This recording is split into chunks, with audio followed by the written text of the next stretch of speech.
তাতে মূলত কি কি আমল আছে, শবে বরাতে কি কি আমল আছে ভাই? শবে বরাত উপলক্ষে ওই রাতে করার জন্য হাদিসে আলাদা করে এই আমল, এই নামাজ, এত সূরা, এতবার, এরকম কোনো কথা কোনো বিশুদ্ধ হাদিস দ্বারা প্রমাণিত না।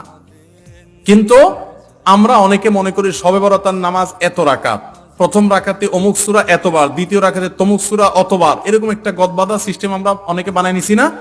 এগুলোর কথা কোনো হাদিস দ্বারা কিন্তু প্রমাণিত না। হাদিসের নামে, ইসলামের নাম মন গড়া কিছু করলে সেটা কিন্তু জায়েজ হবে না। তাহলে আমি কি করতে পারি?